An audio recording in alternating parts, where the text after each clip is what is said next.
Hey guys, welcome to your favorite late night sessions with your one and only Bean. Today we're chilling with Daniel and Lynette Trawick, a magnetic couple. For those who are hearing this term for the first time, a magnetic couple is, in clinical writing or terms, a discordant or serodiscordant couple, meaning one partner is negative and the other is positive. I mean, other terms are serodifferent or mixed status, but I personally like magnetic because it's fun, it's catchy. I don't know which title do you guys prefer? Magnetic is fun. I haven't used it yet, but Yeah. I just like but the ring to it and yeah, like it sounds pretty fun. I'm kind of attracted to him, so it's appropriate. yeah, right? It's really a pun intended kind of thing. Yeah, yeah. So yeah, guys, tell us a bit about yourselves, who you are, where you're based, what you're all about, just a bite-sized biography of the both of you. All right, I'll let Lynette start first. Ladies first. True. Okay, so I'm Lynette, and I'm a wife. We've been Mm-hmm. married going on 7 years, and I have been living with HIV for 12 years actually. Mm-hmm. We have 11 children between the two of us. Nice. Yeah, they A big range family. a huge. That's bigger than a big family. That's a huge family. Yeah. Well, I think we passed the big family some kids ago. Yeah. Um, they range from 5 years old up to 21. So Nice. yeah, that's kind of the basics of everything. I'm a wellness coach. I have a nonprofit called IMU Incorporated. Mm-hmm. That serves women living with HIV Yeah. and supports those who love them. So yeah, that's a little about me. I aspire to be you. Such a huge family. And you seem It's to a lot have of it on work. lock and key. It is a whole lot of work. It takes a whole lot of scheduling and a whole bunch of stuff. So Yeah. yeah. And Daniel. Yeah, so she said the basis of our connection. I also have a nonprofit organization called the Homie Foundation, and our goal is to help others make it every day. That's what Homie stands for, is an acronym. And our goal is to clean the streets in the community, and that's in both a literal and a figurative way. So literally, we go out and do community cleanups, and everything has kind of been on hold for a while because of COVID and different circumstances. But Yeah. so we can't really get out and do as much as we used to do. And the figurative aspect is, cleaning the streets by teaching people different things such as entrepreneurship, financial literacy, mindset shifting, and just giving that love spirit and bringing back the village mentality, which I think we've lost a lot in America. True. I feel like even the rest of the world, like with the change in times and the new generation, that whole village and that whole togetherness is somehow getting lost through the cracks. Yeah, I agree. It's unfortunate. It's really sad, actually. So I'm gonna just jump right into it. Lynette, how was your first reaction when you first got tested and you found your status out? What made you get tested? So I was always getting tested annually anyway. Just regular routine STI testing along with my regular gynecologic visits. Mm-hmm. And that was the last thing that was on my mind. I got a phone call the following day after I got tested telling me to come into the office. And when I went in, the doctor said that, I'm sorry to tell you, but your test came back positive. So I was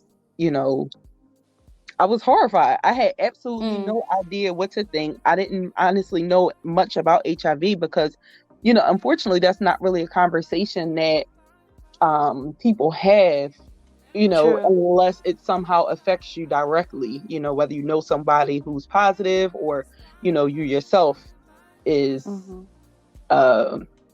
is diagnosed. So one of the things, like when I initially heard about it, the first question that I asked was, well, how long do I have left to live? I started thinking about what if I gave it to my children? Different things like that, because I had no knowledge of HIV prior to my diagnosis. I just, so I was honestly terrified. I had no idea what to do. I was confused. I didn't know who to tell first, if I should tell anybody, so it was really scary. It was really scary. Yeah. And that was part of my next question. How did you then come to the decision to disclose it to your parents, to your friends? And how was it received? So that night, I was connected with a small group of friends at the time, and I decided that I would share with those 4. So I sent out a message, pretty much a SOS message. Listen, I need you 4 over my house ASAP. So they all came, and I disclosed with them, and they were very supportive, extremely supportive. Just like myself, they didn't really know much about HIV, so they could only be there for me as much as we knew about. But just to know that they were going to be there for me no matter what was a huge help. That the support is a huge help. My mom, I actually didn't even tell my mom. So like I said, I was diagnosed November 18th, 2008, so almost 12 years ago. And I didn't tell my mom until February of the following year. I didn't want to scare her, so I kind of wanted to wait until I had as much knowledge as possible so that when she began asking questions that I knew would come, I would then be able to go ahead and confidently answer them without scaring her. Yeah, because if you also were not so sure about it, that would make her even more scared. Exactly. I wanted to make sure I was on my medication. I didn't have any, serious side effects. I just wanted to be able to confidently come to her and say, okay, listen, Mom, I was diagnosed with HIV, but I'm good, and I was able to do that. Of course, there were some tears, but I was still able to confidently do that without both of us kind of, being terrified. I was able to take away some of her fear. Yeah. And Daniel, how was it disclosing to your family that you were going to be in a magnetic relationship? How did they take that? It was kind of mixed in the beginning. I think a lot of my family were just pretty much questioning why I would decide to be in a relationship with someone who was living with HIV. When, as the term goes, there's so many other fish in the sea type thing. But overall, because my family has been impacted by HIV in the past, some of us was a little more knowledgeable about it prior to me being in a relationship with Lynette. So, it was really mixed. But for the most part, the main people who were the important people were my mom and my dad, and they loved Lynette already because we were actually friends prior to us being an item. So, she was diagnosed November of 2008. We actually met in October of 2008 prior to her diagnosis, but we were friends up until we decided to get together, which is another funny story later on. That's actually, we're looking forward to that. Yeah, he loves that part of the story. No, we love it too. We're looking forward to it. It actually takes into my next question. I was about to say the process of finding or meeting or dating someone in general is very tricky. Yeah. Regardless of status, like we are all struggling to find the one. But like Lynette, what was it like? What was your thought process in like when you thought of getting into a relationship, and how did you overcome it? It was absolutely terrifying. It was a process. I didn't know, this is something that I talk to a lot of people about, because they ask me, how in the world did you find somebody and you're positive and I'm struggling, and how do I get over my diagnosis and things like that. And there's really no right or wrong way. People always automatically say you should just tell people in the beginning and allow them to, decide whether or not they want to be with you, given your HIV status. And that sounds great. However, that's complicated because if I decide to tell somebody from date number one about my HIV status and they decide that there's no other, positive thing or nothing else going on that I know of this person, how can Yeah. what basis do I have to stay with them? What basis do I have to kind of give them another chance? So my decision most of the time was to wait it out a little, let them get to know me. Mm-hmm. Let's go on a couple of dates so they can see all the other great attributes that I have. There's a whole bunch of other stuff to me other than HIV. There's a whole lot of good. There's some not so good sprinkled in there, but there's a Yeah. whole lot of good. But like disclosing it from the get-go is like letting it define you. Like, Yeah. this is all of me. Right, exactly. Like I just feel like that would be the equivalent of somebody sitting on a first date like, oh yeah, and by the way, I have bipolar disorder and I have, just kind of giving you everything all of Oh, by the way, I snore and I'm sleeping. this is one small part of me, so I'd rather go ahead and let you get to know me. And then in time, if I find that later on, there's potential for an actual relationship, then I can go ahead and disclose. And that also, of course, depends on people and how they define dating. Because some people, when they think of dating, they automatically think of sex. So that may change when you decide to disclose. But if I'm just looking at dating as in we're just going out on some dates, literally, and then we're going home afterward, there's no need for me personally, in my opinion, to disclose to you because I'm putting you at no risk at all. So it was hard. So I've tried different ways. I've tried saying it in the beginning. I've tried saying it in the end. And just like there's different ways of disclosing, there were different ways that people received it. I had times where the guy would, from the second that the words left out of my mouth, they were walking out of the door, and I also had times where it was like, oh, okay, no problem. We'll work through this. So it really varied. And it just it's a case by case thing on how to actually disclose that part, while you're dating. Yeah. Okay, Daniel, now you have the floor. Uh-oh. So she pretty much told about, her experiences with the dating life after, her positive diagnosis. And so I knew her during that time. I knew her while she was in different relationships and situationships, which I like to call them.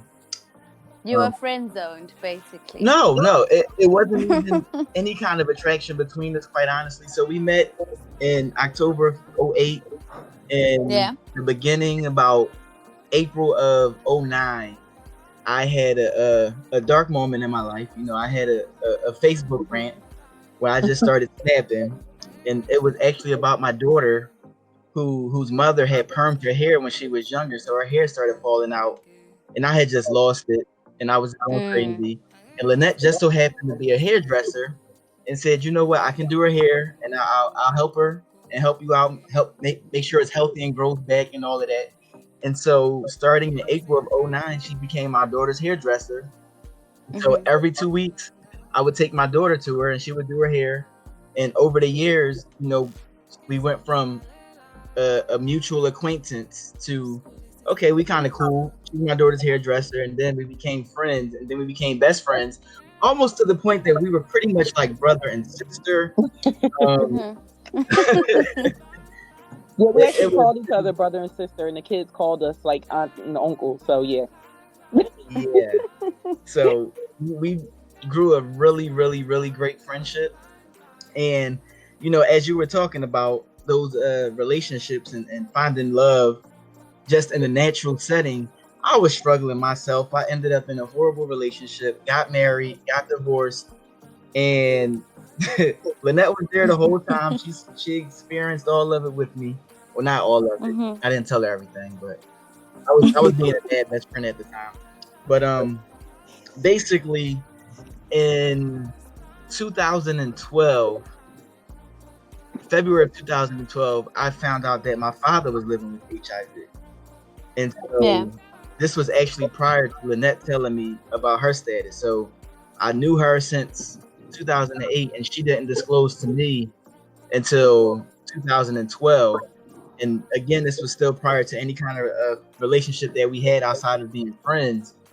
And after finding out early in the year about my father, I educated myself enough. I went to the doctor with my dad and learned some different things. So I knew the basics, but it really wasn't in depth because the doctor and my dad pretty much said, you know what, he's taking his medication, he's undetectable. Later on in the year, Lynette disclosed to me her status, and I still feel some kind of way about how she told me, this was so every year in Philadelphia they have a AIDS walk, and it was always a real big event. We walked around the art museum, and it was a really wonderful event. A whole bunch of people out to support and walk, different people out playing music and bands and glee clubs and different things like that. And it was an amazing experience. And I did the walk with my ex-wife because Lynette invited me out, and I brought my ex-wife along, who she didn't know at the time. But so a day or two after that, Lynette actually sent me a text message, and there was an article in a newspaper, and she told me to read it. And so, I texted her back and said, "What is it?" She just said, "Just read it." So I read it, and it was her being interviewed at the AIDS walk, where she disclosed her status, and that's how she disclosed to me that she was living with HIV.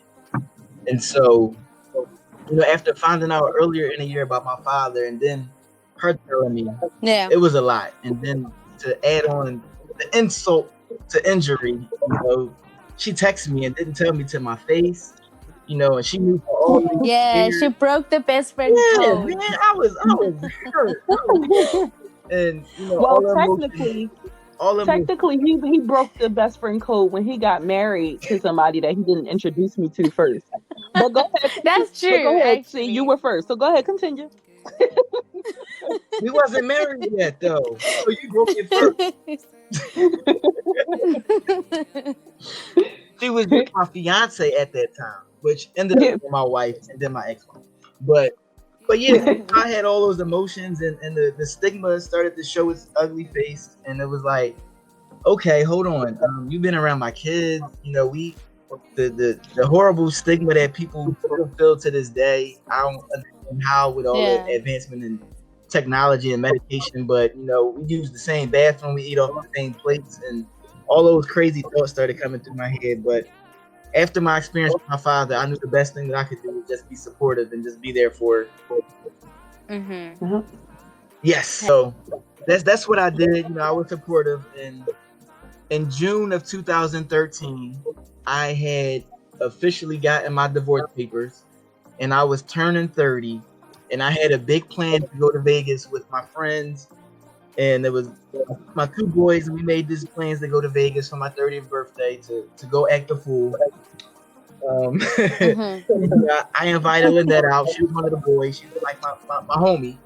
And I also invited my niece, and last minute, both of my friends had backed out, so it ended up just being me, Lynette, and my niece in Vegas. And so long story short, what happened in Vegas didn't stay in Vegas. We came back awkwardly in the relationship. Yeah. And so it was an awkward transition because, as we said, we were pretty much brother and sister. Our kids were pretty much cousins, and like, okay, so y'all siblings in a way because we together now. So it was, but it was fun. Yeah, it's a cute story though. Yeah, and I remember. So at the time, remember Daniel said he had just separated from that quick marriage he was in that he didn't tell me about. And when he separated, he was actually, I told him he decided to stay. He wanted to stay in his car. I told him no, he could sleep at my house. I had a pull-out bed, and he had already had the key to my house because he used to come over and watch my kids for me and things like that. So I told him just stay at my house for now, till you figure it all out. So he did. So here he goes from sleeping on my couch every night to then us going to Vegas and then coming back. So it's like, so you want to sleep upstairs? So what happens now? Where you going to sleep now? So you could come upstairs. But then it turned into, okay, I don't know how to really break this to the kids. So we started like having him sneak out in the morning, like go back downstairs so they don't see you coming out of my room. So it was a really awkward transition, but it's, they already Yeah. knew him, they already loved him anyway, but it was just kind of that transition from, the From the uncle uncle to to dad, I guess. dad. Yeah, but the Yeah. thing that we have to make clear, it wasn't that traditional, little relationship where, oh, this uncle so and so. There really was nothing going on between us, No, and so no. it was a shock to us, but not our mothers. Our mothers both said that they They never saw were it going to be coming. together. Yeah, Yeah. Nonsense. yeah. We didn't see it, but they did. Yeah, well, I guess that's the whole Yeah, wisdom, the motherly I wisdom, guess. the sixth sense. Yeah. So how did you overcome the stigma of being a magnetic couple? With all the questions that came up. Um, I don't think there was much isolation. I think that it was more of an issue for me, first of all, than it was for Daniel. I was more concerned Mm-hmm. for him.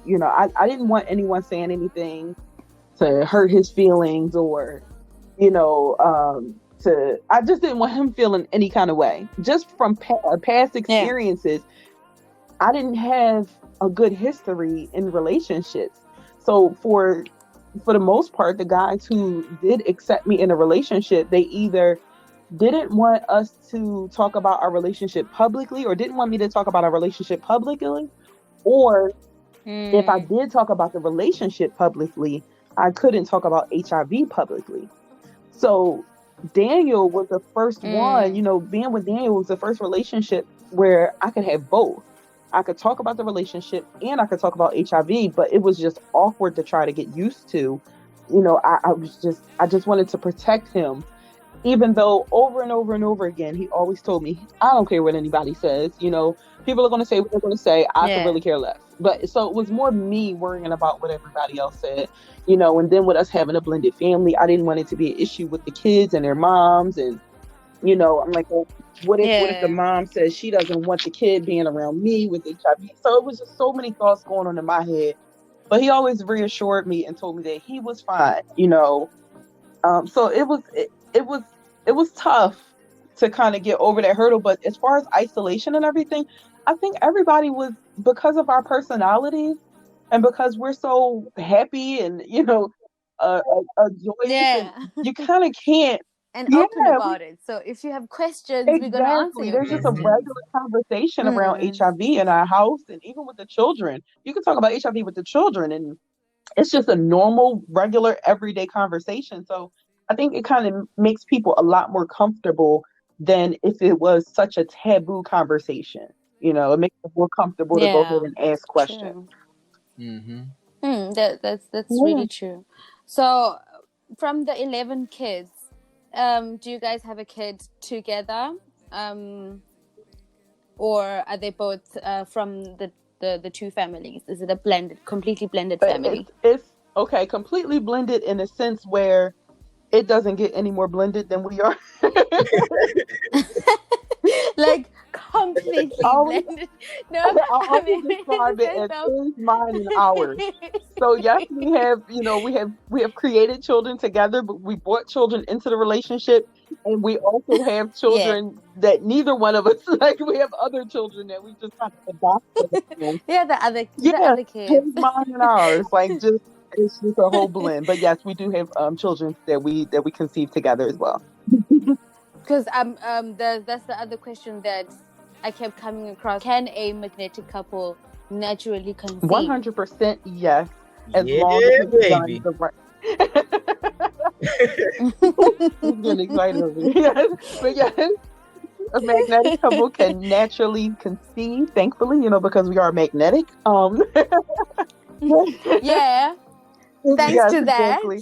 But yes, as long as, so I had to make sure that I was on my medication, taking my medication regularly, going to my doctor's appointments regularly, and I made sure that I talked to my doctor prior to having a child, letting them know that, okay, this is the plan. We're ready to have a child. And, they made sure that the medication was safe and, safe for pregnancy. And they monitored me a whole lot throughout the pregnancy.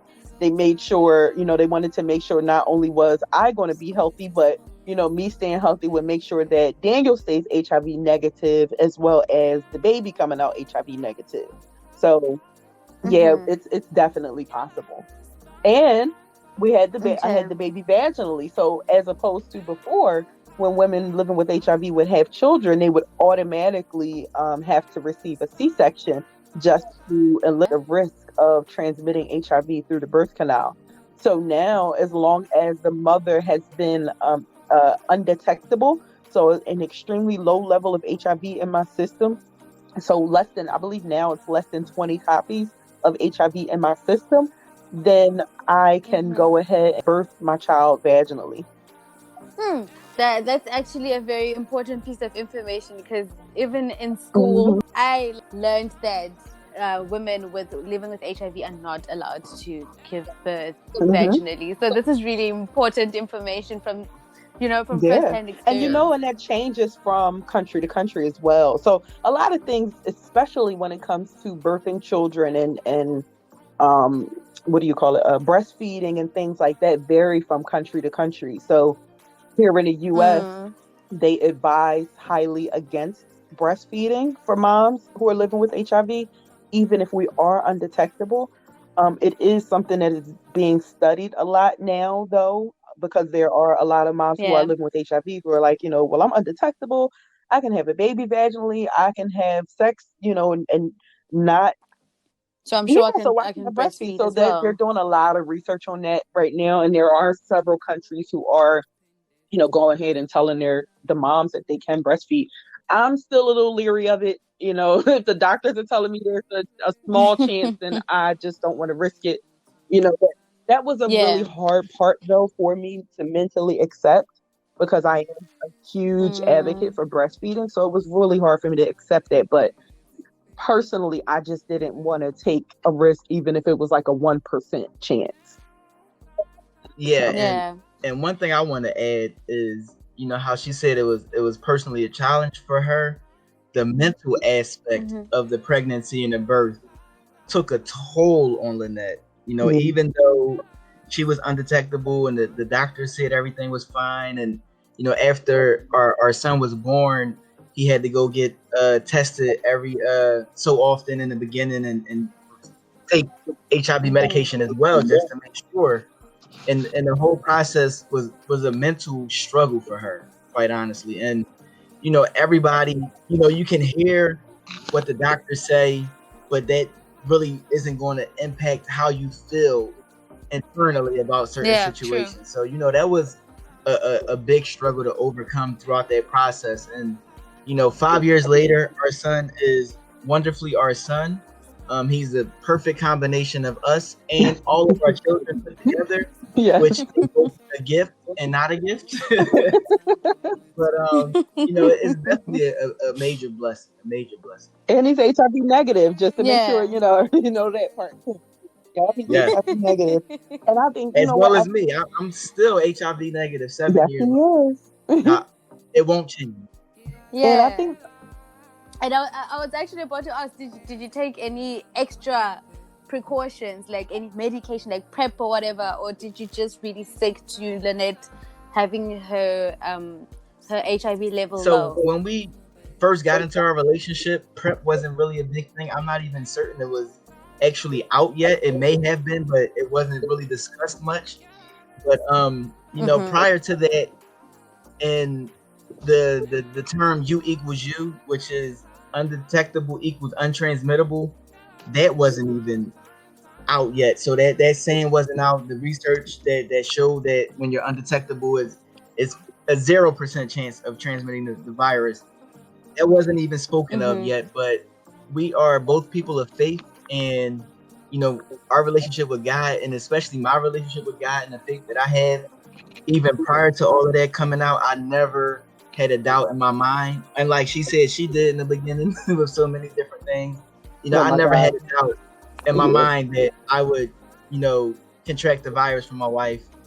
And so as long as I knew she was doing her part as far as taking her medication, I knew that we were good. And even though that was the case, I still change my testing habits. So I went from getting tested annually or twice a year, depending on the relationships that I was in prior, to being in a relationship with someone who's living with HIV. I was getting tested every 4 months instead.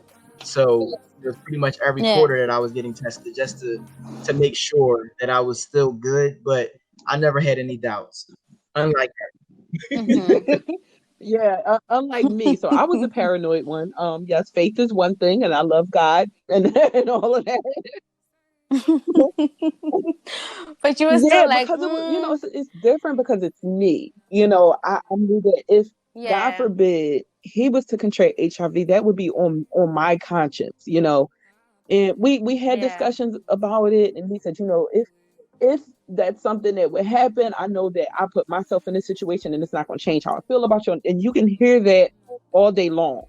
But if a test would have came up positive, I just don't know how I would have felt. So, oh my goodness, anytime Daniel would have coughed or sneezed, I was looking at him sideways. I feel like now it's probably even worse with like COVID. Now I'm in a place where I'm okay. Like, I'm completely okay. I'm completely convinced that I know that as long as I stay undetectable, Daniel is absolutely fine. So I have no doubt. Then everything is fine. But if I was just newly diagnosed now with COVID and everything going on, if Daniel was a cough or sneeze, I wouldn't know if it was allergies or COVID or HIV or what. But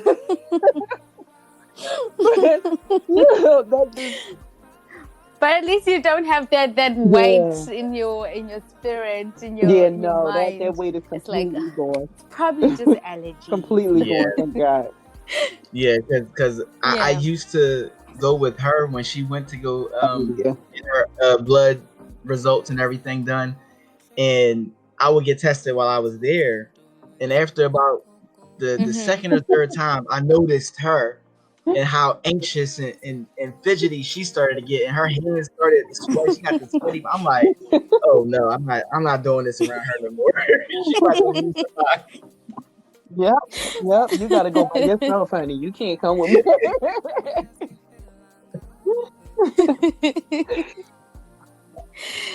I mean, you speak so openly and positively about your status. I can imagine it wasn't always the case. Like you said in the beginning, you were also just going through the most. How important was it to share your story and just be open about your experience? Initially, it wasn't important at all. I didn't want anybody to know. I don't care who you were. I just kind of kept it to myself, besides my small circle of people. However, once I started thinking about stigma and why my own stigma was the way it was, I was thinking that people, if I spoke about it, why is it that I'm so afraid of speaking about it? Well, I didn't want people to think that I was dirty. I didn't want people to be afraid of touching me. So basically, it was self-stigma, so I had to kind of clear all of those things with myself first, and then try to think of why I had this stigma. Well, my stigma existed because watching movies, watching TV, seeing news articles and things like that, I had never seen anyone who looked like me and positively speaking about HIV or positively speaking about their lives despite HIV. So that's kind of what made my decision to speak a lot easier whenever that did happen. It was like, okay, there has to be other women out here like me. I was 26 years old when I was diagnosed. I was a single mom. I was working. I was in school. I had a lot going on. So I'm like, there has to be other women like me who are living with HIV and thinking that they're out there all by themselves and they can't talk about it because they feel like they're the only one. So I actually kind of started speaking out by default. I had a friend who was hosting an event each year to educate the community about HIV. And she asked me a couple of years in a row to speak, and I told her no several times. And finally, I think it was in 2012, I finally told her yes. I came out and I spoke, and the amount of love and support that was shown was amazing.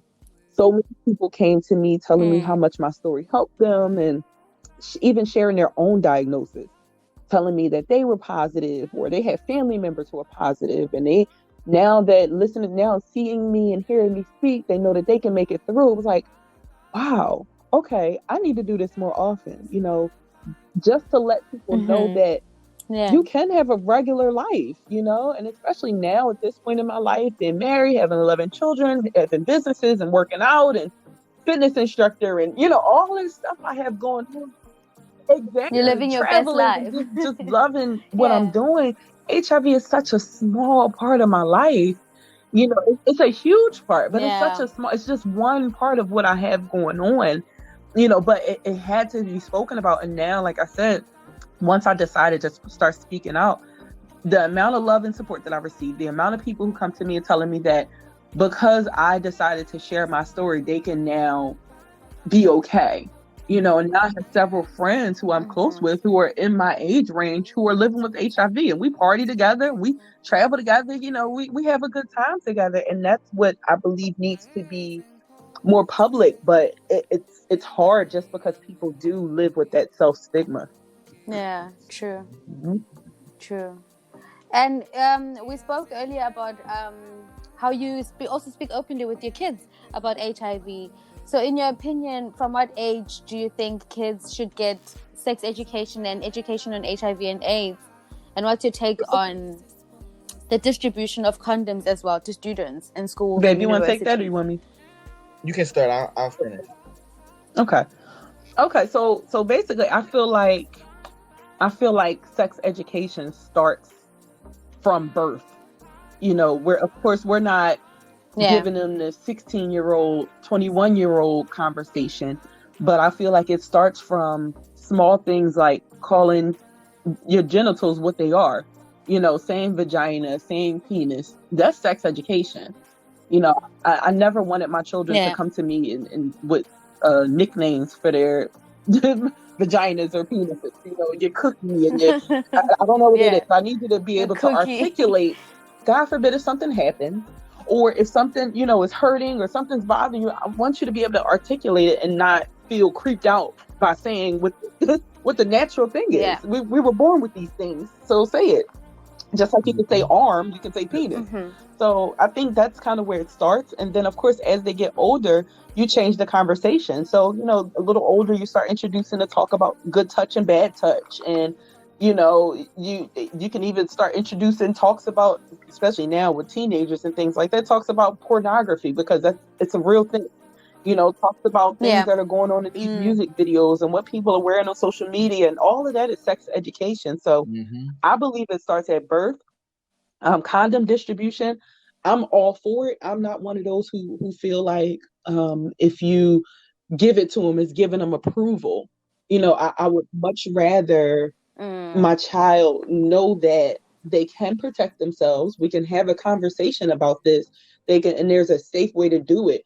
Because we are men and women of God, I'm a firm believer on waiting until marriage. In the same breath, I also have to face reality and understand that not everyone is going to be that way.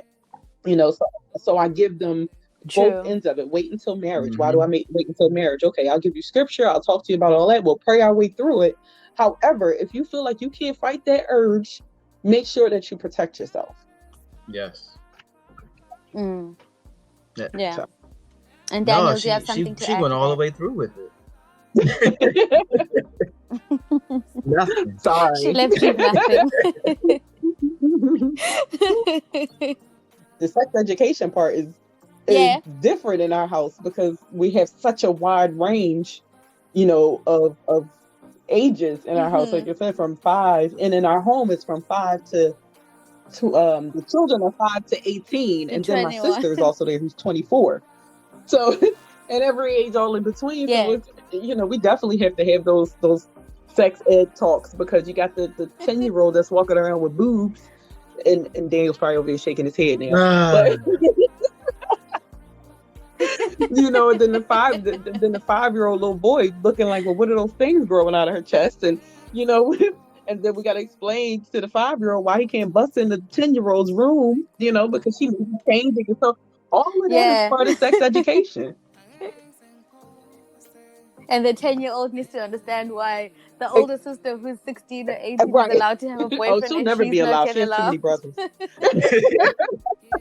Yeah, It's a not sad that's thing. not there for her.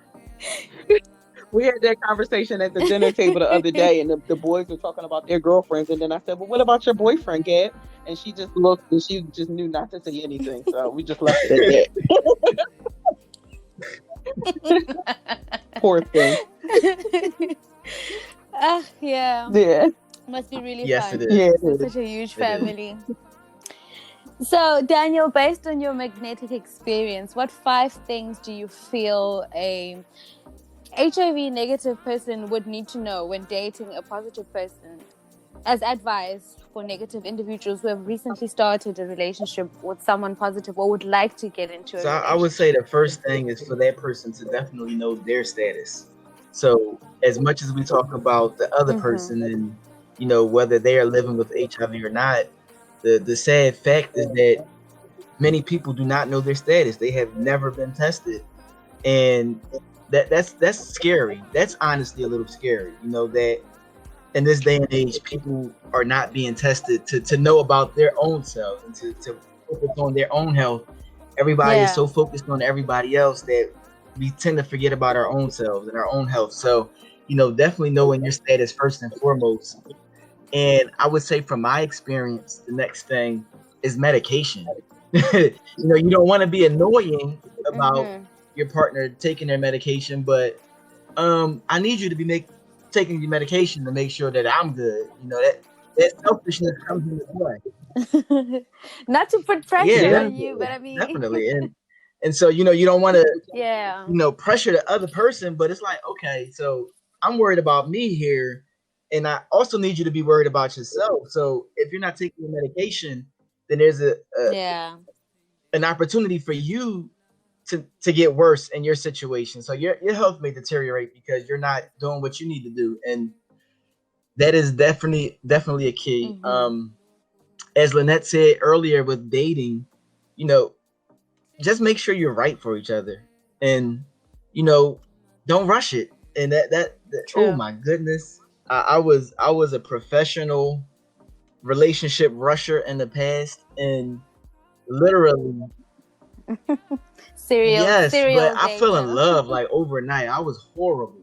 So Lynette, mind your business so I can see your face. So my issue in the past was I never really knew who I was with until I was actually with them. And then by that time it was just like, who the heck am I with? And so, be friends with the person first. Really get to know them, especially if you know their status.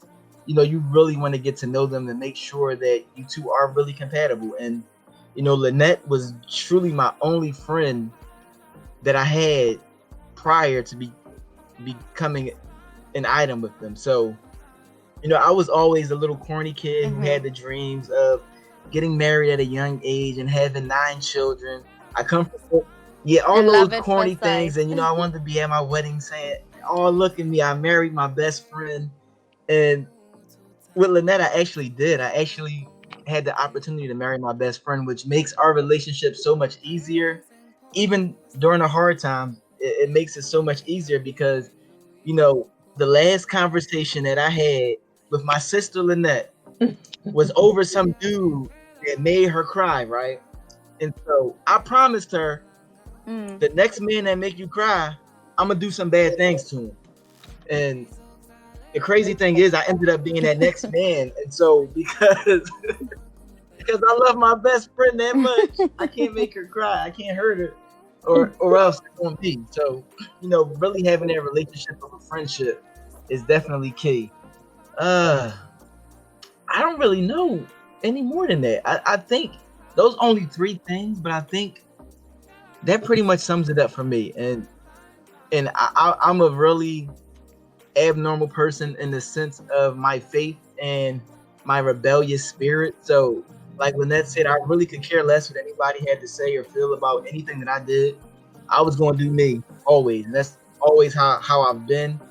And so when I got into a relationship with her, she's worried about what people are going to say. I really didn't care. Like, I don't care what they say. I'm me. I'm happy. I'm good. They don't have any impact on my life. Mm-hmm. I'm good over And here. that's my personality. That's how I've always been. So that transition wasn't really difficult for me. So it was just, listen, I'm good. I have faith in us and what we have, and so nobody else can really impact how I feel about my best friend. He's so corny. He's just so corny. Yeah.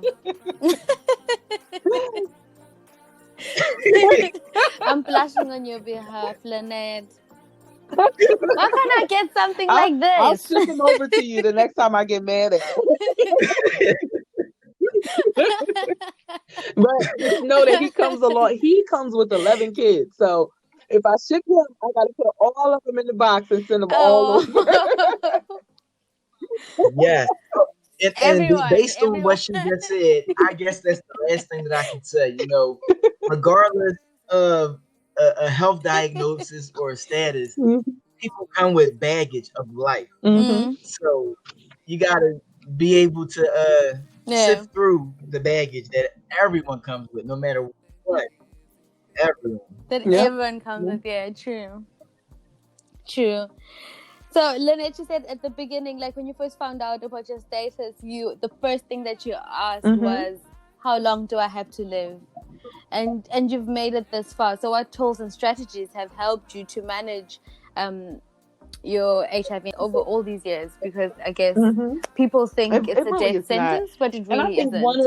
one of the best things that helped me was my medical care. My medical team, my doctors, my nurse practitioners, because I've been so blessed to find such a great medical staff that they're very personable. They have real conversations with me. Everything isn't so technical. I'm not going in there and they're only talking about lab work and stuff like that. When I go into my doctor's appointments, I can have real conversations with them. Prior to Daniel, I could go in there and talk about whoever I was dating. I could bring whoever I was dating into the office. I could, we talk about sex. We talk. I would leave sometimes with one of the nurses call a goodie bag. Make sure I have condoms and lube and all kinds of stuff. So I think that that's one of the biggest things that I could advise somebody who is living with HIV. Find the medical team that is good for you. And sometimes it's much easier said than done, because sometimes it might take some changing and just switching doctors and things like that, which we aren't all comfortable with. But thankfully, I just from the very beginning, I had such a great doctor. And although I switched medical teams, the funny thing is, they're still my first medical team and the medical team that I'm under now are connected. So, as far as my experience, being with her, and because we are married, we are one flesh. So we are one, even though she goes through different things than me in her status. Being along the lines of the ride with her, definitely having the right medical care is vital. And with both of us working in this field for so many years and working with different organizations, you see the good and the bad. And so sometimes because you have a relationship with certain people, you may be able to say, you know what, it's important that you have a good support, so someone that you can talk to about these things, because you may come across someone like Lynette or myself who can point you into a direction of a different medical provider who, may have a better experience with them. So, just being able to have that support system of people that you can talk to that may know what's going on in the field is very important as well. Yeah, so definitely the medical team. Definitely, I think the other thing that helps is me educating myself about HIV. Making sure that I know all that I can know help to build up my confidence around HIV. So now when people do come to me and ask me questions, I can just stand in the middle of a room and just say, hey, guess what, you guys? I'm living with HIV, and just carry on a normal conversation around it. So, but it's because I'm confident enough to answer any questions or to address any stigma, address any ignorance. I can brush off any negativity, because it's not always, while I would love to be able to say that once I educate somebody, they're better. Their stigma is going. I would love to say that happens in every situation, but the honest truth is that it's not. There are a lot of times where people are just ignorant and they want to stay ignorant, and it doesn't matter what you say and how beautiful your life is, you're going to die, and that's what they look at it as sometimes. So, but I'm okay with knowing that that's not my issue. That's not because of something that I've done. It's not because of something that I said. That's literally like something that's in you that does not want to see the good side of everything. So just educating myself really built up my confidence. And I think that because of how I am and because of how I deliver the news of me living with HIV, it helps people to accept it a lot better. So, I can, when I say I'm living with HIV, I say it confidently, but I include all of the great stuff that I have going on, outside of that. So it's like, it's not like I'm delivering it in a way where you are forced to feel sad for me. I don't want you to feel sad for me because my life is great, so that to me, that's another one of the keys is educating yourself around HIV. Definitely. Yeah. And World AIDS Day is coming up on the 1st of December. What does this day mean to you? And what do you guys get up to? Well, traditionally, over the years, Lynette and I, or just Lynette, have spoken on different panels at different events, different things like that. But this year, I really don't know. It just seems so different this year because I'm absolutely tired, especially because of the children. With virtual anything, I'm over virtual everything at this point. But overall, it is a day that is very important because I think that everyone should take the time to get tested and to know their status. So for me, World AIDS Day is, really pointing to that effect of everyone needs to know their status. So, raising awareness of yourself and being educated enough to be able to say, hey, listen, I got this negative test or I got this positive test. Now what do I do?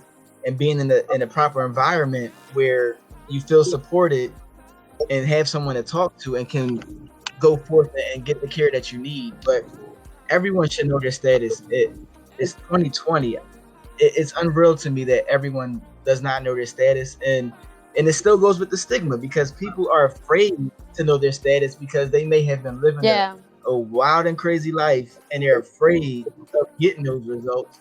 But in the meantime, they're still out living that wild and crazy life and don't know what they could be passing on to anyone or what they could be bringing into themselves. So, everyone really needs to know their status. And that's what World AIDS Day is to me, the most important aspect of it for me. But definitely everything that Daniel said. And I think in addition to that, for me, World AIDS Day, along the lines of knowing your status, I think one of the most important things that came to mind when he was talking about that is a lot of times males will base their status off of the female that they may be in a sexual relationship with.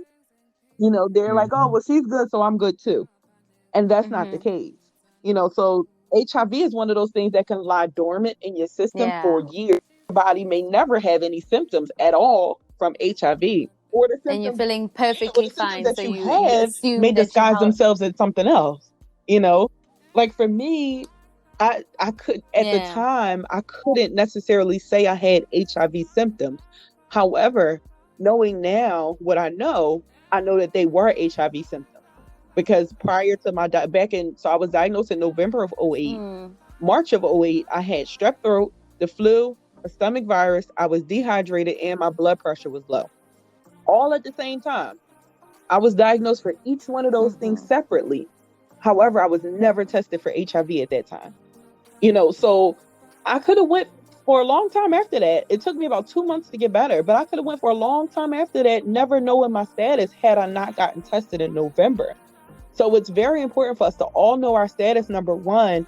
And number two, even when we're living with HIV, once we get that positive diagnosis, I also still think you need to quote unquote know your status. But knowing your status when you are living with HIV looks a little different. But that just means that you're going to the doctor on a regular basis.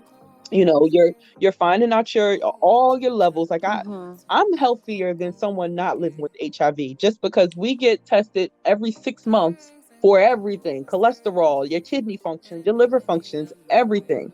So they can catch anything, any medication side effects, anything that might be going wrong inside of your body. So that's, to me, knowing your status, even when you're living with HIV, it looks a little different, but you still need to know your status. So that's one of the things that I always emphasize when on World AIDS Day is, everybody getting tested, everybody knowing their status. And we also use that day to normalize the conversation about HIV testing. We usually take our teenagers to get tested. I'm usually either speaking at or hosting an event on World AIDS Day where there is testing available. So our teenagers will get tested during the events. And we just talk about it.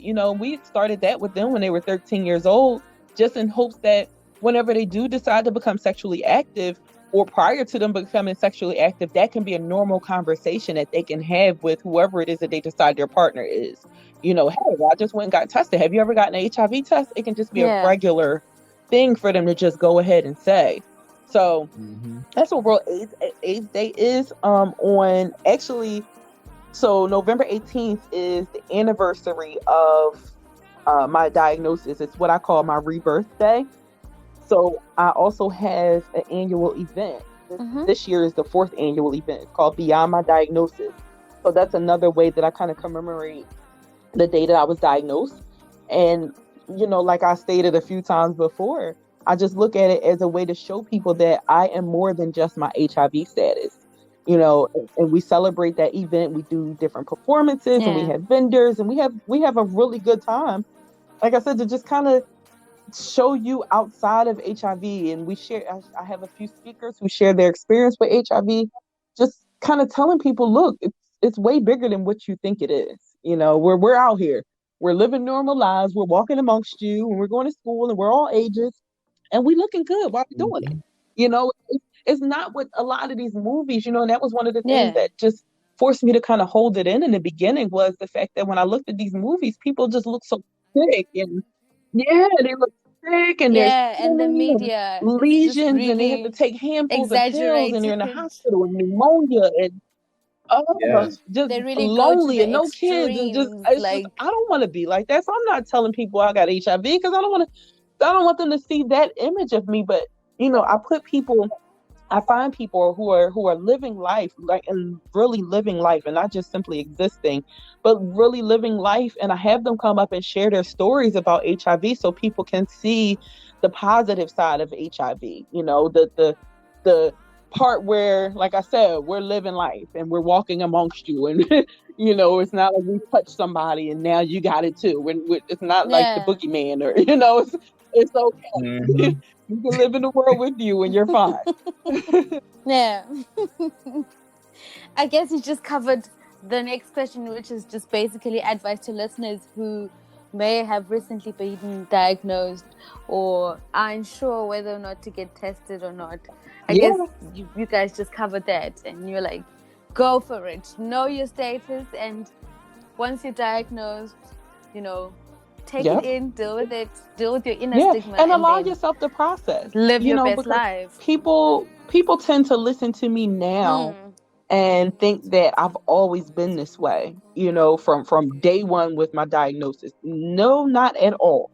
No. You have to allow yourself to process it all, because it's not an easy thing. It's not, while it's not a death sentence, and I'm not giving it to everybody I'm walking past and it's okay, and I'm all kumbaya with it now.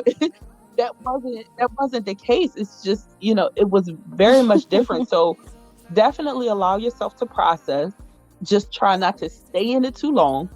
Try to build your support system, whether that be your medical team or someone around you that you love and trust. And try your best to get as much education, and real education, not like a WebMD where you type in something and you're going to die. But real education.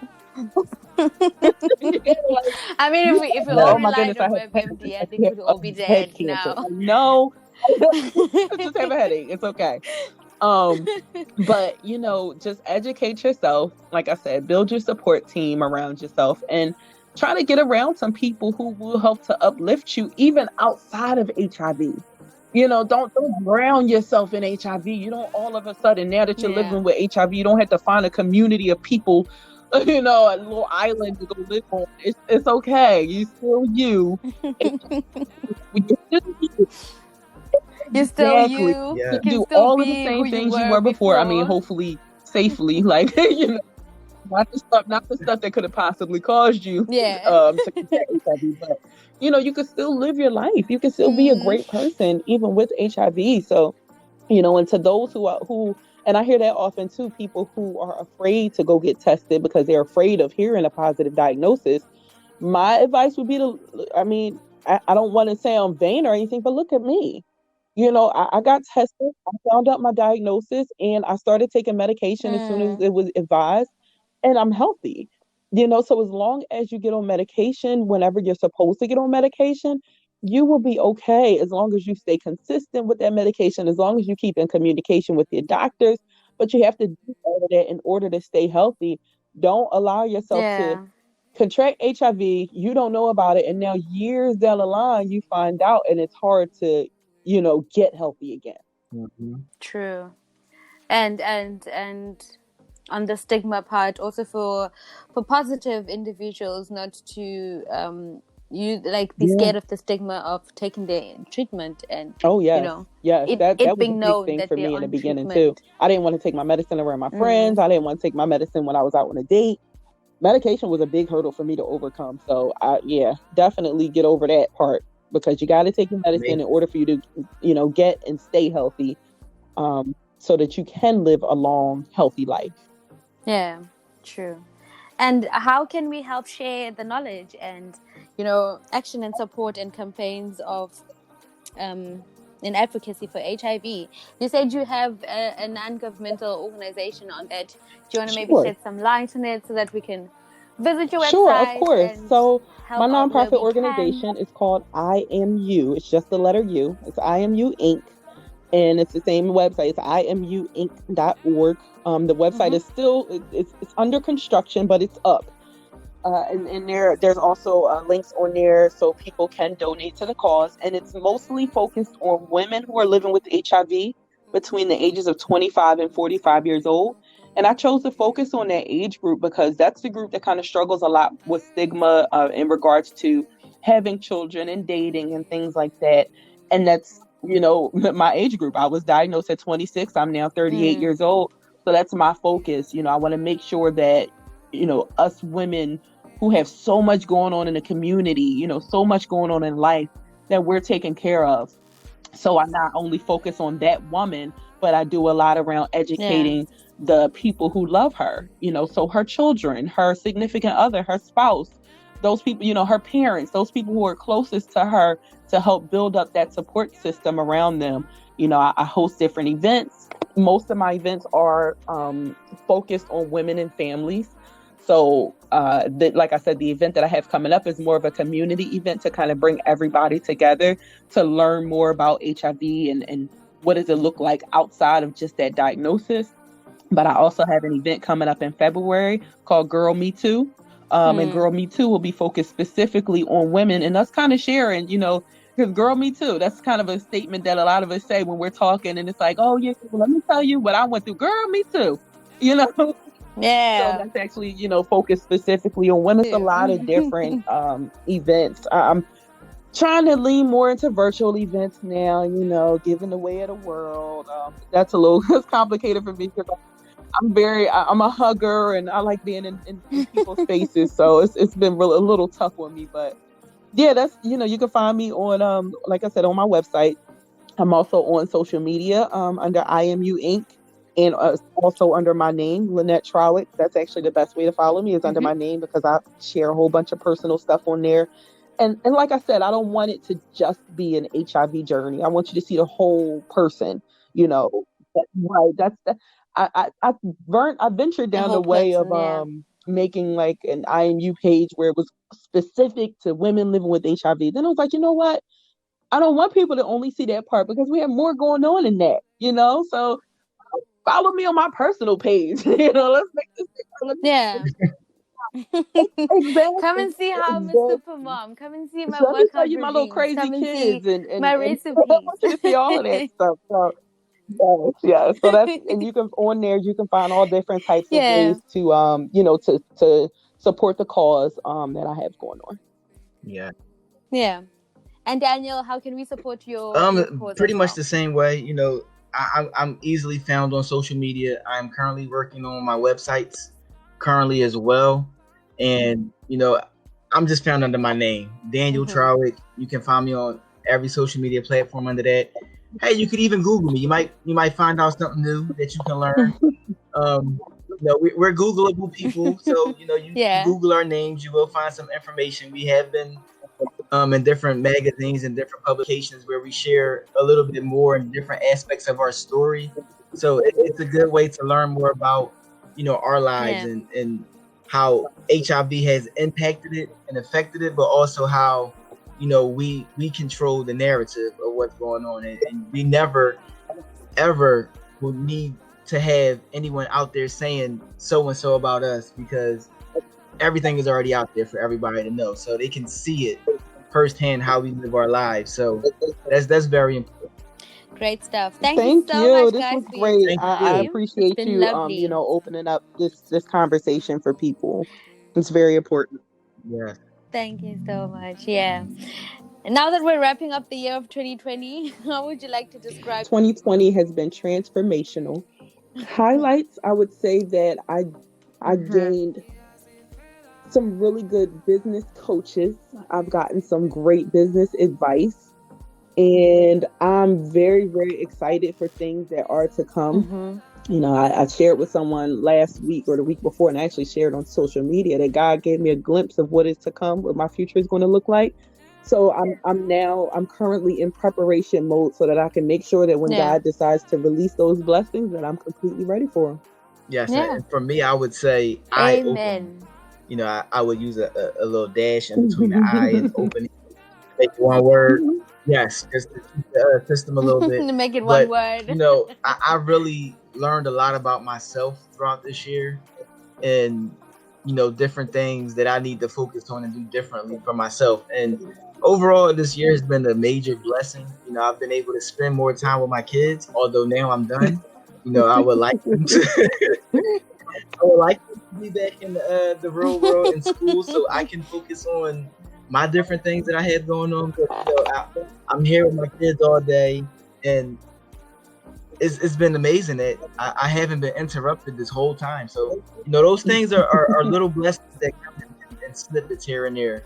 And I would say the highlight is I've been able to see things a lot more clear, and now I'm in the process of reevaluating the things that I've done and the things that I'm doing and how to be better at it. And this year has really allowed me to slow down and stop being in such a rush and being busy, that I can actually look and pay attention to everything that's been smacking me right in the face for years. So, it's been a great thing.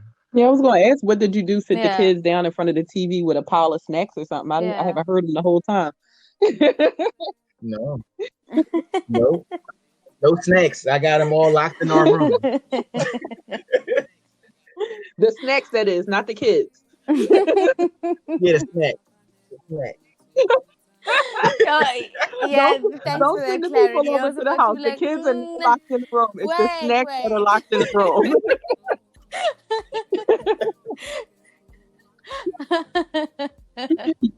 You're welcome, and thank you Yeah, again. thank you Thank you so so much for much, having me. guys. This has been lovely.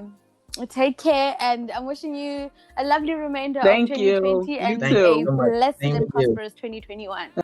Thank you so much, guys, for tuning in. I hope you enjoyed that chat that I just had with the Trawick family. Happy World AIDS Day, and as you heard, please know your status. If you haven't been tested, go and get tested, and if you are positive, know your status in the sense of know what you need to do to live a long and healthy life. I'm leaving you guys with In Lovo by DJ Zinhle featuring Loye So Kijana. Enjoy, stay blessed, stay safe. From your bean with the biggest love.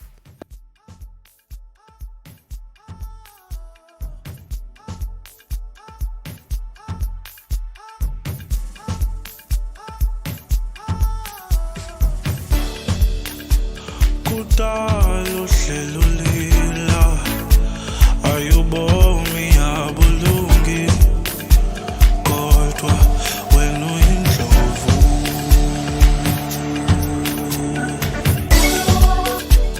ujongene nexesha alijiki alihambi kodwa wena uyindlovu